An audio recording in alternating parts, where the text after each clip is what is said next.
انسان تو ہے کیا؟ تجھے ناز کس بات پہ ہے؟ ما غرک بربک الکریم، تجھے کس چیز نے مغرور کیا ہے؟ تیرے پاس ہے کیا؟ دولت، حسن، جوانی، اقتدار، صحت، وہ چیز تو بتا کہ جس میں تجھے ناز ہے۔ اس کی توفیق کے بغیر تو ایک قدم نہیں چل سکتا، تو سانس نہیں لے سکتا، تو پھر ناز کس بات پہ ہے؟ غرور کس بات پہ ہے؟ اور اسی کا در چھوڑ کے بھاگ گیا جس نے تجھے زندگی دی، اسی کی دہلیز سے بغاوت کر گیا جس نے تجھے تخلیق کیا، اسی کے حکموں کو توڑ رہا ہے جو تجھے زندگی کی ساری بہاریں بہم پہنچا رہا ہے۔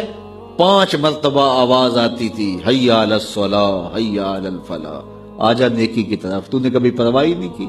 لیکن صبح جب اٹھتا ہے تیرا رزق بند نہیں ہوا ہوتا، تجھے ناشتہ اسی طرح ملتا ہے، تجھے آکسیجن تازہ ملتی ہے، تجھے نعمتیں نصیب ہوتی ہیں۔ بتا کائنات میں کوئی ایسا بھی ہے جس طرح تیرا رب ہے؟ ما غرک بربک الکریم، وہ شے کون سی ہے جس نے تجھے کریم رب سے غافل کر دیا؟ تو آجا پلٹ کے۔ تو اس آیت کریمہ میں بھی اسی عنوان کو موضوع سخن بنایا گیا، یا ایھا الذین آمنوا اتقوا اللہ، اے ایمان والو اللہ سے ڈر جاؤ۔ اللہ سے ڈرنا اس مفہوم میں ہے کہ بندہ ڈرتا ہے کہ مالک کہیں ناراض نہ ہو جائے، وہ روٹھ نہ جائے، میری زندگی کا سارا حسن اس کی رضا سے ہے، اور اگر وہ روٹھ گیا تو میرے پلے رہے گا کیا؟ دیکھیے جب اللہ روٹھتا ہے، ناراض ہوتا ہے تو رزق بند نہیں کرتا، اللہ ناراض ہوتا ہے تو آکسیجن بند نہیں کرتا، سورج کو حکم نہیں ہوتا کہ فلاں میرا نافرمان ہے، تیری کرنیں اس کے آنگن میں نہیں جانی چاہیے، چاند کو منع نہیں کیا جاتا، فلاں کے آنگن میں چاندنی نہیں بکھیرنی، آکسیجن روک دی نہیں جاتی، کھانے روک نہیں دیے جاتے۔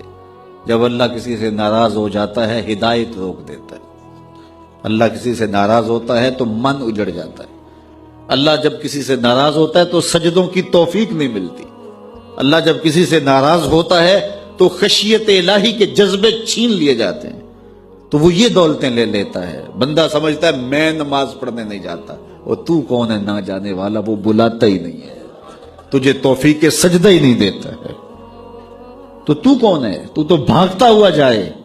یار کسی کو کارڈ آیا ہو کسی منسٹر کا تو وہ کئی لوگوں کو دکھاتا پھرتا ہے، آج کل تو وہ جو ہے وہ شیئر کر دیتے ہیں، جی مجھے فلاں نے بلایا ہے، تو لوگ جلیاں ڈالتے ہوئے جاتے ہیں، فلاں نے بلایا، تو رب نے بلایا ہو تو کوئی جائے نا؟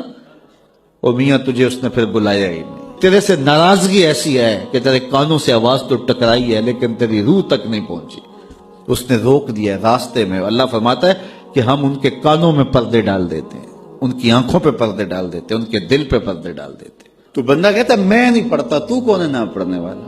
وہ تمہیں بلاتا نہیں، اس قابل نہیں سمجھا گیا، کیونکہ تو نے اس کے حکموں سے منہ موڑا، اس کی فرما برداری کو چھوڑا، تو پھر اس نے بھی تجھے راندہ درگاہ کر دیا، اور بھٹکتا پھر سویر سے لے کر شام تک کس کس کو سلوٹ کرتا ہے، لیکن تجھے توفیق نہیں ہوگی اس کی حضور سجدہ ریزی کی۔ اگر کوئی نماز نہیں پڑھتا، کوئی سجدہ ریزیاں نہیں کرتا، اللہ کے حضور جھکنے کی اگر کسی کو عادت تھی تو وہ مت سمجھے کہ میں نہیں کرتا۔ اللہ اکبر، اس سے چھین لی جاتی ہے توفیق، چھین لی جاتی ہے توفیق۔ تو اللہ سے توفیق مانگو کہ اللہ ہم سے کبھی بھی اپنی توفیق نہ چھینے، ہمیشہ ہماری پیشانیوں کو سجدے نصیب کرے۔ تو کہا اے ایمان والو اللہ سے ڈر جاؤ، اللہ اکبر، یعنی اس سے محبت کرتے ہو تو اس کی ناراضگی سے ڈر جاؤ، کہیں وہ روٹھ نہ جائے، وہ ناراض نہ ہو جائے۔ کہ ایک دن حضور کا درائے رحمت جوش میں تھا، اور حضور نے فرمایا عائشہ جو مانگنا ہے مانگ لو۔ میں نے عرض کی یا رسول اللہ اگر آپ اجازت دیں تو میں اپنے باپ حضرت ابو بکر صدیق رضی اللہ تعالیٰ عنہ سے مشورہ نہ کر لوں کہ میں نے کیا مانگنا ہے؟ تو فرمایا کہ جاؤ مشورہ کر لو، مشورے کی اجازت بھی ہو گئی۔ میں اپنے والد گرامی کی خدمت میں حاضر ہوئی اور کہا کہ دریائے رحمت جوش میں ہے اور رحمت کا باڑا برس رہا ہے۔ حضور نے فرمایا عائشہ جو مانگنا ہے مانگ لو، یہ اتنا سنہری موقع ہاتھ آیا ہے، تو میں چاہتی ہوں کہ کوئی مانگوں تو اہم شے مانگوں، تو آپ کی خدمت میں حضور سے اجازت پا کے حاضر ہوئی ہوں، مجھے بتایا جائے کہ میں حضور سے کیا مانگوں، تاکہ کوئی چھوٹی چیز نہ مانگوں، بڑی چیز مانگوں۔ تو حضرت ابو بکر رضی اللہ تعالیٰ عنہ نے فرمایا کہ بیٹا حضور سے جا کے کہنا کہ معراج کی خلوت خاص میں اللہ نے آپ سے جو راز کی باتیں کی تھی ان باتوں میں سے ایک بات بتا دو۔ مانگا بھی تو علم مانگا، اور عائشہ میرے سے وعدہ کرو جو حضور بتائیں مجھے بھی آ کے بتانا ہے۔ ام المومنین حاضر خدمت ہو گئیں، حضور نے پوچھا عائشہ مشورہ ہو گیا؟ کہا جی حضور ہو گیا۔ کہا مانگو کیا مانگتی ہو؟ کہا حضور معراج کی خلوت خاص میں جب اللہ کے حضور حاضر ہوئے تو رب نے آپ سے راز کی باتیں کی، تو ان باتوں میں سے ایک بات بتا دیں۔ حضور مسکرا پڑے۔ اس بات پہ مسکرائے ہوں گے میرے یار غار کا انتخاب کیسا ہے، یا اس بات پہ مسکرائے ہوں گے کہ راز کی بات بتا دوں تو راز راز نہ رہا، لیکن وعدہ کیا تھا۔ کہا عائشہ سنو، جب میں قرب خاص میں پہنچا تو میرے مالک نے مجھ سے راز کی جو باتیں کی ان میں سے ایک بات یہ تھی، محبوب تیری امت میں سے کوئی شخص کسی شخص کا ٹوٹا ہوا دل جوڑ دے تو میرے اوپر لازم ہے بغیر حساب کے جنت عطا کرو۔ ام المومنین بہت خوش ہوئی اور اپنے والد گرامی سیدنا ابو بکر صدیق رضی اللہ تعالیٰ عنہ کے پاس آئیں اور ساری کہانی سنائی۔ بہت خوش تھی، لیکن حضرت ابو بکر صدیق رضی اللہ تعالیٰ عنہ نے سنا تو رونے لگے۔ تو ام المومنین سیدہ عائشہ رضی اللہ تعالیٰ عنہ نے عرض کیا میرے والد گرامی یہ بات رونے والی تو نہیں ہے، ہم بسا اوقات کسی دکھی کے کام آ جاتے ہیں، کسی کا دکھڑا بیٹھ کے سن لیتے ہیں، کسی کی ڈھارس بنا دیتے ہیں، کسی کے کام آ جاتے ہیں، یہ تو بخشش کا بہانہ ہاتھ آ گیا اور آپ اس پہ رو رہے ہیں۔ تو فرمانے لگے عائشہ اس کو معکوس بھی پڑھو، تصویر کا دوسرا رخ بھی دیکھو، اگر کوئی شخص کسی کا ٹوٹا ہوا دل جوڑ دے تو بغیر حساب کے جنت میں جائے گا، اس کا دوسرا رخ یہ ہے اگر کوئی کسی کا دل توڑ بیٹھے تو سیدھا جہنم میں جائے گا۔ میں اس بات پہ رو رہا ہوں کہ ہم سے کسی کا دل نہ ٹوٹ گیا ہو۔ تو آج کی اس مجلس کے اندر کیا یہ دو باتیں میں اور آپ اپنے پلے باندھ سکتے ہیں؟ ایک کا تعلق حقوق العباد سے ہے اور ایک کا تعلق حقوق اللہ سے ہے۔ حقوق اللہ میں سب سے اہم چیز نماز ہے، اور پہلا سوال قیامت کے دن نماز کا ہی ہوگا۔ اللہ مجھے آپ کو 5 گانا نماز کی توفیق نصیب کرے اور ہمیں توفیق نصیب کرے کہ ہم کسی کے دل شکستگی کا سامان نہ کریں۔ رسول کریم صلی اللہ علیہ وسلم نے ارشاد فرمایا اگر تم میں سے کسی شخص کے دروازے کے سامنے سے نہر گزرتی ہو اور وہ دن میں 5 مرتبہ وہاں سے غسل کرتا ہو، صحابہ مجھے بتاؤ اس کے بدن پہ کوئی میل کچیل رہے گا؟ تو صحابہ نے عرض کی اے اللہ کے رسول اس کے بدن پہ کوئی میل کچیل نہیں رہ سکتا جو دن میں 5 مرتبہ غسل کرتا ہے۔ فرمایا یہ 5 نمازوں کی مثال ہے، جو 5 نمازیں پڑھتا ہے اس کے بدن پہ گناہوں کا میل نہیں رہتا ہے، اللہ اسے ستھرا کر دیتا ہے، اسے پاک کر دیتا ہے۔ ایک نماز سے لے کر دوسری نماز کا وقت، درمیان میں جتنا وقت ہے اس کے جتنے گناہ ہیں دوسری نماز ان گناہوں کا کفارہ ہے۔ حضرت سلمان فارسی اور حضرت ابو عثمان سفر پہ جا رہے تھے، پت جھڑ کا موسم تھا، ایک درخت آیا جس کے پتے زرد ہو گئے تھے، تو حضرت سلمان فارسی نے شاخ پکڑی اور جھٹکا دیا، سارے پتے گر گئے۔ تو کہا ابو عثمان تو نے مجھے پوچھا نہیں کہ یہ میں نے کیوں کیا ہے؟ حضرت ابو عثمان نے کہا میں نے نہیں پوچھا، آپ بتائیں آپ نے ایسا کیوں کیا ہے؟ تو حضرت سلمان فارسی کہنے لگے ایک دن میں رسول اللہ کے ساتھ تھا، سفر پہ تھا، ایسے ہی ایک درخت آیا جس کے پتے زرد ہو چکے تھے، حضور نے شاخ پکڑی، جنبش دی، جھٹکا دیا، پتے گر گئے۔ حضور نے مجھے دیکھا اور کہا اے سلمان تو نے مجھے پوچھا نہیں کہ میں نے ایسا کیوں کیا ہے؟ تو میں نے کہا بندہ نواز آپ بتا دیں آپ نے ایسا کیوں فرمایا ہے؟ فرمایا سلمان جس طرح میں نے اس شاخ کو جنبش دی اور اس پر کوئی بھی پتا نہیں رہا، سارے گر گئے، جب بندہ نماز کے لیے کھڑا ہو جاتا ہے بدن کے سارے گناہ جڑ جاتے ہیں۔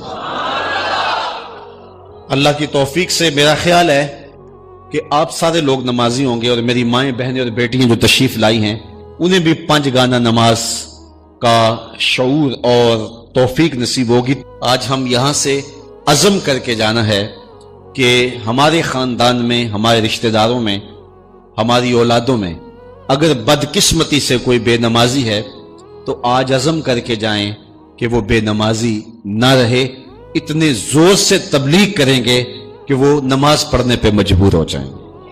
یہ اولاد کے ساتھ ہمدردی نہیں ہے، ساری رات اولاد جاگتی رہے اور جب نماز کا وقت آ جائے تو ماں کہتی ہے بیٹے سو جا اب تو اذان کا وقت ہو گیا، حالانکہ چاہیے تھا کہ اب تو اٹھ جا اب اذان کا وقت ہو گیا، لیکن ماں اس وقت اگر سلا دے تو کیا یہ گوارا کرتی ہے کہ میرا بیٹا جہنم کی آگ میں جلے؟ ماں اپنی اولاد کو جگائے، اس سے ہمدردی یہ نہیں ہے کہ اب اس کو سونے دے، بیچارہ ساری رات جاگتا رہا ہے۔ ساری رات جاگنے کا اسے حکم کس نے دیا تھا؟ فجر کے وقت جاگنے کا حکم ہے جب رحمت اللہ کی بٹ رہی ہے، تو اس کو بیدار کرے، اس کو جگائے۔ کڑکتی دھوپ ہے، آج کل موسم کتنا گرم ہے، تو اگر بچہ دھوپ میں کھڑا ہو اور اس کے پاؤں جلس رہے ہوں تو ماں گوارا کرتی ہے، بھاگ کے اچک لے گی بچے کو کہ میں اسے دھوپ سے، تمازت سے، گرمی سے بچا لوں۔ تو کیا حشر کی کڑکتی دھوپ میں بیٹا پسینے میں شرابور ہو اور وہ پسینہ آگ سے بھی زیادہ گرم ہو تو کوئی ماں یہ گوارا کرتی ہے؟ یقیناً نہیں کرتی. تو نہیں کرتی تو اس کو اپنی اولاد کو 5 گانا نماز کا خوگر بنانا ہوگا. نماز کی توفیق اللہ سے مانگو. آج کے اس اجتماع میں یہی پیغام ہے اور یہی دعوت ہے اور یہی قرآن مجید کی تعلیمات کا خلاصہ ہے. 1 بار نہیں، 2 بار نہیں، 10 بار نہیں، 20 بار نہیں، 100 بار نہیں. قرآن و حدیث کے اندر 750 مرتبہ نماز کا حکم آیا ہے. اب ذرا غور کیجئے، 1 مرتبہ کہہ دینا کیا کافی نہیں ہے؟ لیکن 750 مرتبہ تمہارے کریم رب نے تمہیں بار بار کہا ہے، تمہارے کریم رسول نے تمہیں بار بار کہا ہے کہ نماز پڑھو. تو اگر ہم اتنی بار سننے کے بعد بھی نماز نہیں پڑھیں گے تو پھر ہم کہاں کھڑے ہوں گے؟ اور دوسری بات ہے کہ اتنی تاکید کی گئی ہے، اتنی تاکید کی گئی ہے، تو یہ کتنا بڑا جرم تھا نماز کا ترک کرنا کہ بار بار کہا گیا ہے. ایک شخص نے حضور کی خدمت میں سوال کیا، حضور لوگوں میں سب سے اچھا شخص کون سا ہے؟ تو آقا کریم نے کیا جواب دیا؟ جس کی عمر زیادہ ہو، عمل اچھے ہوں. تو کہا پھر لوگوں میں سب سے شریر آدمی کون سا ہے؟ سب سے برا آدمی کون سا ہے؟ قال من طال عمرہ وسع عملہ، جس کی عمر لمبی ہو اور اس کے عمل برے ہوں. بوڑھا ہو جائے برائیاں نہ چھوڑے، ہڈیاں کمبن گوڈے کھڑکن تے اڑ گیا لک تیرا، اجے بھی بدیوں باز نہ آئیوں جیو مرد دلیرا. وہ کہتے ہیں نانا بن گیا دانا نہیں بنا. تو جس کی عمر زیادہ ہو لیکن اس کے عمل کرتوتیں اچھی نہ ہو، بوڑھا ہونے کے باوجود بھی شرارتیں کرتا ہو، 2 آدمیوں کو لڑاتا ہو، میاں بیوی کے درمیان تنازع کھڑے کر دیتا ہو، خاندانوں کے اندر شر پھیلاتا ہو، لڑائیاں پیدا کرتا ہو، متکبر ہو، اس کی چال ڈھال متکبرانہ ہو، اس کی نظر میں حیا نہ ہو، اس کی زبان گندگی اور غلاظت بکتی ہو، گالیاں دیتا ہو، عمر ہو گئی ہے لیکن اس کے عمل اچھے نہیں. فرمایا سب سے اچھا شخص دیکھنا ہے تو وہ ہے کہ جس کی عمر زیادہ ہے، عمل اچھے ہیں. سب سے برا شخص دیکھنا ہے تو وہ ہے جس کی عمر زیادہ ہے، عمل برے ہیں. اگلی روایت حضرت ابو کبشہ الانماری رضی اللہ تعالی عنہ سے مروی ہے. میرے حضور نے فرمایا 3 چیزیں ایسی ہیں جن پر میں محمد ہو کے رب کی قسم اٹھاتا ہوں. ان میں سے پہلی بات یہ ہے کہ میں قسم کرتا ہوں کہ صدقے سے مال کم نہیں ہوتا. اور دوسری بات، اگر کسی نے کسی پہ زیادتی کی اور اس نے کہا جا میں نے معاف کر دیا، تو حضور فرماتے ہیں میں قسم دیتا ہوں اس کی عزت کم نہیں ہوگی.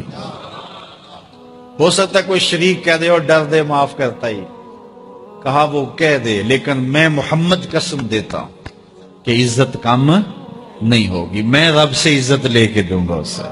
اللہ اکبر.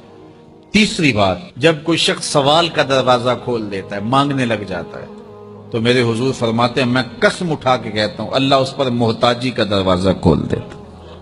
جو مانگنے لگ جاتا ہے پھر مانگتا ہی رہتا ہے.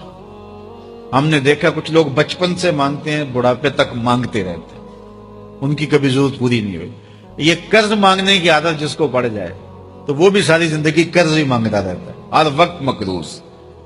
تو جس کو مانگنے کی عادت پڑ جائے تو میرے حضور فرماتے ہیں میں قسم اٹھا کے کہتا ہوں محتاجی کا دروازہ بند نہیں ہوتا. محتاجی اس کی جو ہے وہ مستقل اس کے اوپر مسلط کر دی جاتی ہے، وہ مانگتا ہی رہتا ہے. تو آئیے اس مختصر زندگی کو اللہ کے نام لگائیں، اس کے ذکر سے وابستہ کریں.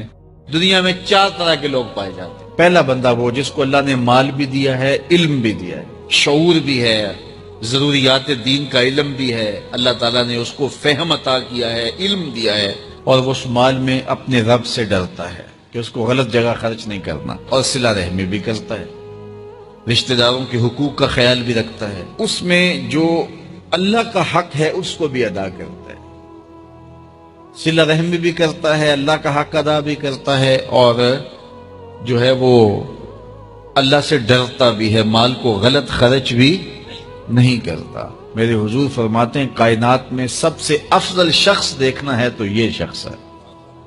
کائنات میں سب سے افضل شخص یہ ہے کہ جس کو مال بھی دیا گیا اور جس کو علم بھی دیا گیا، اور وہ گڑبڑ نہیں کرتا، وہ اللہ سے ڈرتا ہے، صلہ رحمی کرتا ہے، اور مال کا حق ادا کرتا ہے. تو یہ سب سے افضل شخص ہے. دوسرا وہ شخص جس کے پاس علم تو ہے لیکن مال اس کے پاس نہیں ہے، اور وہ نیت کا بڑا سچا ہے، سچے دل سے کہتا ہے اگر میرے پاس مال ہوتا تو میں فلاں کی طرح عمل کرتا، وہ فلاں کے پاس مال ہے، اس نے مسجد بنوائی ہے، میں بھی بنواتا، اس نے دارالعلوم تعمیر کیا ہے، میں بھی کرتا، اس نے ہاسپٹل بنوایا ہے، میں بھی کرتا، اس نے مخفی انداز سے غریب بچیوں کی شادیاں کی ہیں، یہ کام میں بھی کرتا، اس نے دکھیوں کے کام آیا ہے، مصیبت زدوں کے کام آیا ہے، میں بھی آتا۔ تو وہ کہتا ہے کاش کہ میرے پاس، اور یہ سچے دل سے کہہ رہا ہے، یہ نہیں کہ ہوتا تو پھر یہ اوپر اس میں کہہ رہا ہے ہو تو پھر تیور ہی بدل جاتے ہیں۔ صادق کو نیت ہوتا ہے کہ اگر واقعی اس کو وہ نصیب ہو جائے تو وہ وہی کھڑا نظر آئے، تو حضور فرماتے ہیں وہ ہو بھی سچی نیت والا، سچی نیت والا، اور وہ کہتا ہے اللہ مجھے اگر مال دے میں فلاں کی طرح عمل کروں گا۔ میرے رسول فرماتے ہیں قیامت کے دن جب نامہ اعمال تولا جائے گا دونوں کے عمل برابر ہوں گے، اس نے خرچ کیا اور اس نے صرف نیت کی تو دونوں برابر کھڑے ہوں گے۔ اس نے مسجد بنائی، دارالعلوم بنائی، اس نے بنایا کچھ نہیں تھا، نیت کی تھا، دیکھو نا علم تھا، علم کی وجہ سے نمبر لے گیا۔ کہتا مالک میرے پاس ہوتا میں یوں کرتا، کیا کچھ نہیں، نہ ہوا نہ کیا، لیکن قیامت کے دن جب نامہ اعمال تونے کے برابر کھڑے ہوں گے۔ اچھا، تیسرا شخص جس کو اللہ نے مال دیا ہے لیکن علم نہیں دیا، مال کی فراوانی ہے لیکن علم نہیں ہے، شعور نہیں ہے، جہالت کی وجہ سے وہ مال میں گڑبڑ کرتا ہے اور اپنے رب سے بھی نہیں ڈرتا، ولا یصل رحمہ، اور صلہ رحمی بھی نہیں کرتا، اور اس کے اندر اللہ کا جو حق تھا وہ بھی ادا نہیں کرتا۔ میرے رسول فرماتے ہیں کائنات میں سب سے زیادہ خبیث بندہ دیکھنا ہے تو یہ کھڑا ہے، سب سے زیادہ منزل کے اعتبار سے خبیث ترین شخص یہ کھڑا ہے۔ چوتھا شخص کون سا ہے؟ جس کے پاس علم بھی نہیں ہے، جس کے پاس مال بھی نہیں ہے، اور وہ کہتا ہے کہ اگر میرے پاس مال ہوتا تو میں بھی فلاں کی طرح عیش کرتا، میں بھی یوں موج میلہ کرتا، مستیاں کرتا، شرابوں کے جام لنڈاتا، یوں ناچ گانا کی محفلیں، رقص و سرود کی مجالس منعقد کرتا، میں بھی پھر من کی خوشیاں پوری کرتا۔ تو وہ جہالت کی وجہ سے وہ کہتا ہے کہ اگر میرے پاس مال ہوتا تو میں بھی اس کی طرح عیش و عشرت کرتا۔ اللہ اکبر۔ میرے رسول فرماتے ہیں کل قیامت کے دن جب نامہ اعمال تولے جائیں گے تو دونوں ایک ہی جگہ پہ کھڑے ہوں گے، اس نے کیا بھی کچھ نہیں لیکن اس کے ساتھ کھڑا ہوگا۔ ہم اپنے آپ پہ غور کریں، اپنی زندگی پہ غور کریں، ہم کہاں کھڑے ہوئے ہیں۔ یہ بات تو ہمیں کہی گئی تھی نا کہ جو الطہور نصف الایمان، صفائی آدھا ایمان ہے، لیکن یہ ان لوگوں نے اپنا لیا کہ جن کے مذہب میں نہانا اور غسل کرنا روا نہیں تھا۔ آپ جو ہے وہ فرانس کی خوشبوئیں پوری دنیا کے اوپر مشہور جانتے ہیں، کبھی اس کا پس منظر بھی جو ہے وہ معلوم کیا کہ کیا ہے؟ کیونکہ یہ غسل نہیں کرتے تھے اور بدن سے اتنی بدبوئیں اٹھتی تھی کہ ان پر جو ہے خوشبو اس پر غالب کرنے کے لیے طرح طرح کی خوشبوئیں یہاں آئیں تاکہ جو ہے وہ بدبو سے لوگ ناک پہ جو لوگ ملنے آتے وہ ناک پہ ہاتھ رکھ لیتے۔ ان کے بادشاہوں کے جسموں سے بدبو آیا کرتی تھی، ان کے ہاں نہانا نہیں تھا۔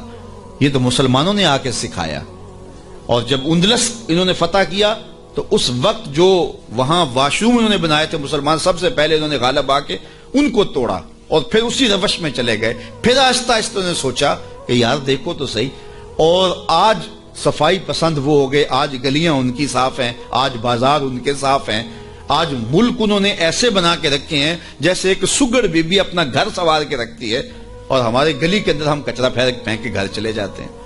میں بعض قد گزرتا ہوں، چونکہ تنگ گلیوں میں بھی جاتا ہوں، بازاروں میں بھی جاتا ہوں، پیدل بھی جاتا ہوں اور سواریوں پہ بھی جاتا ہوں، آپ بھی یہ منظر دیکھتے ہیں کہ 6 فٹ کی گلی ہوتی ہے تو دونوں جانب نالیاں ہو رہی ہوتی ہیں، تو درمیان میں صرف 3 فٹ جگہ ہوتی ہے۔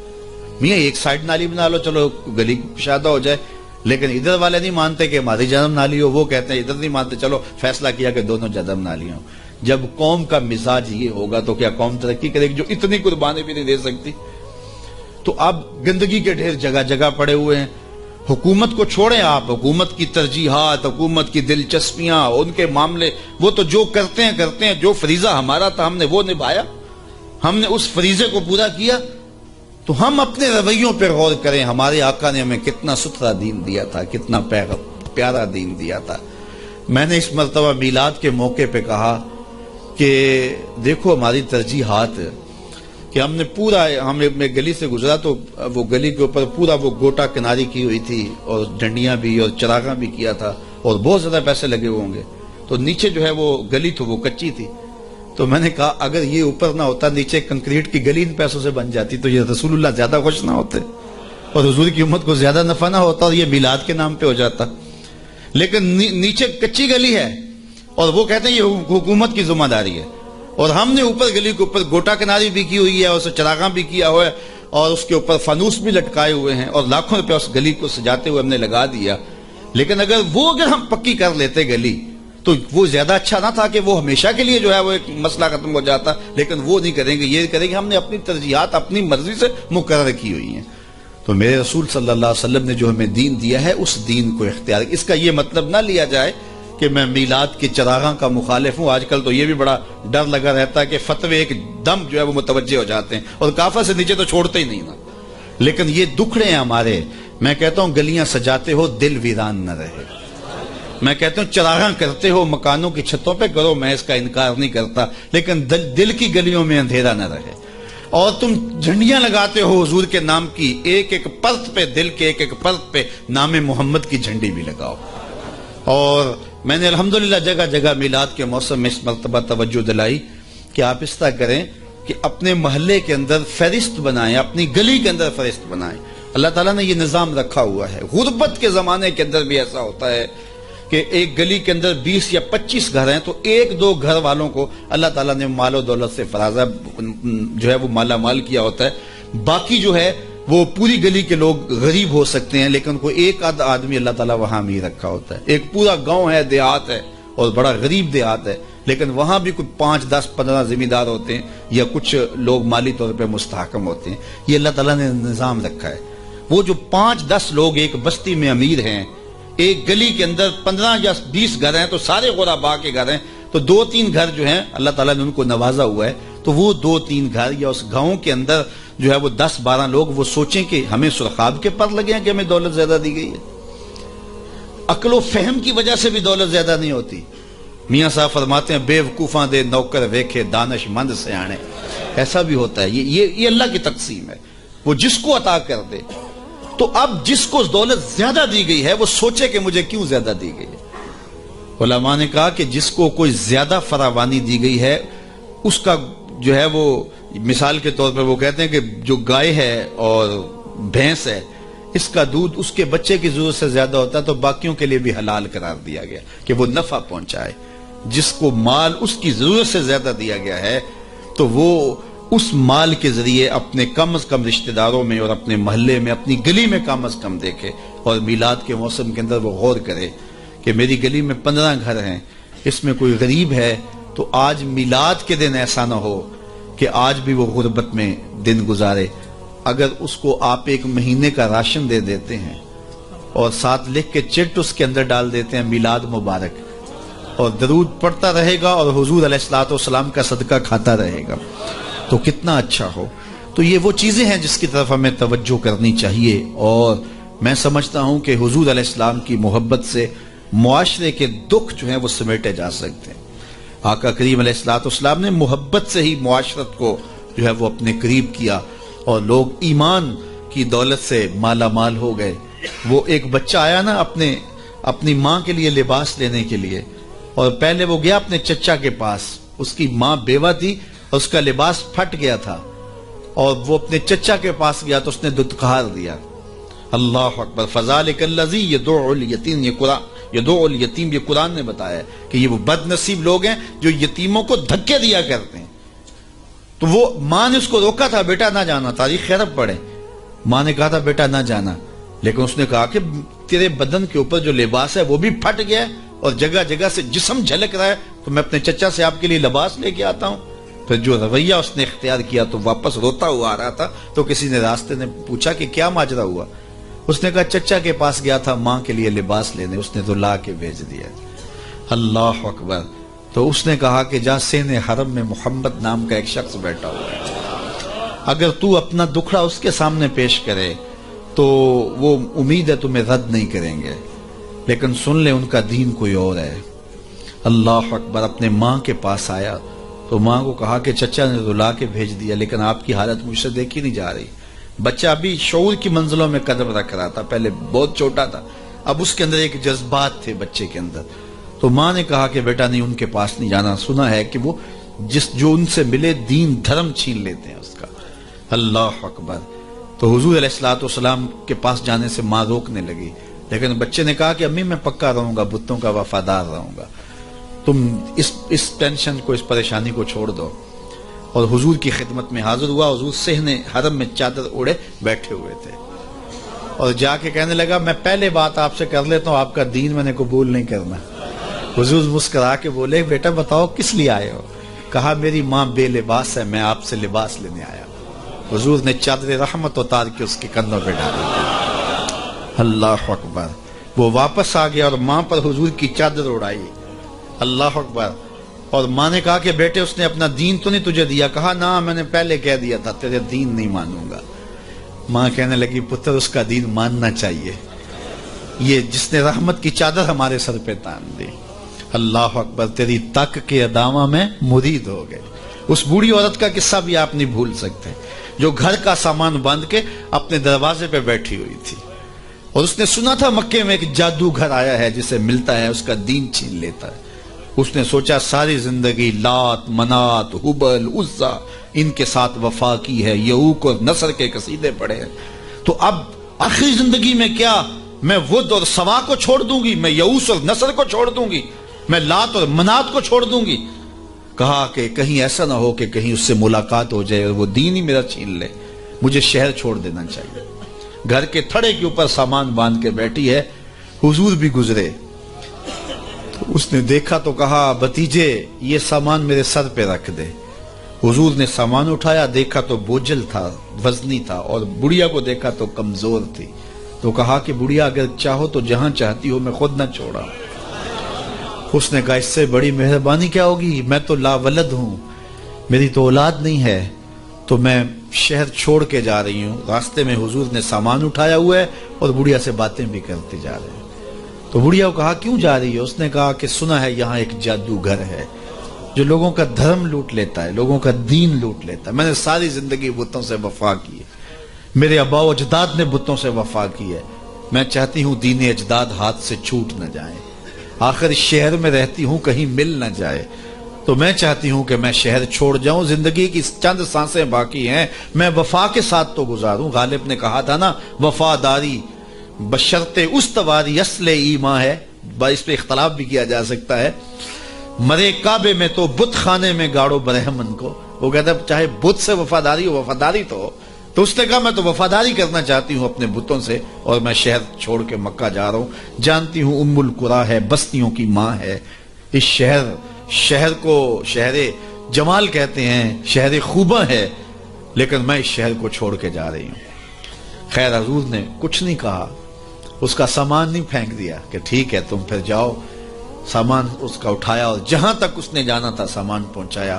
سامان سپرد کر کے واپس پلٹنے لگے تو اس نے کہا بچے اپنا نام تو بتا دے. لوگ کہیں گے کہ مکہ چھوڑ آئی ہو تو بتاؤں گی ایک جادوگر کے دکھ سے چھوڑ آئی ہوں. تو وہ کتنا برا بھلا کہیں گے شہر مکہ کو کہ جس مکہ سے لوگ نقل مکانی کرنے پہ مجبور ہو گئے. تو میں انہیں یہ بھی بتاؤں گی کہ جس مکے میں جادوگر رہتا ہے اتنا اچھا نوجوان بھی رہتا ہے. تو تیرا نام لیا کروں گی، تیرے قصیدے پڑھا کروں گے. تو حضور علیہ السلام مسکرا پڑے، کہا بڑھیا جس جادوگر سے بھاگ کے آئی ہے وہ تیرے سامنے کھڑا ہے. اس نے کہا سچ سے آپ ہی محمد ہیں؟ حضور نے فرمایا نام میرا یہی ہے. تو اس نے کہا پھر آپ کا جادو میرے پہ چل گیا ہے. اللہ اکبر. تیری تک کے ادامہ میں مرید ہو گئی. لوگوں کی خدمت کریں، بوڑھوں کے کام آئیں، دکھیوں کے کام آئیں، مصیبت زدہ کے کام آئیں. حضور یتیم ہو کے یتیم پرور تھے، لاچاروں کی مدد کرتے، لوگوں کے گھروں میں پانی بھر کے دے دیتے، اور دکھیوں کے کام آ جاتے اور مصیبت زدوں کے کام آ جاتے.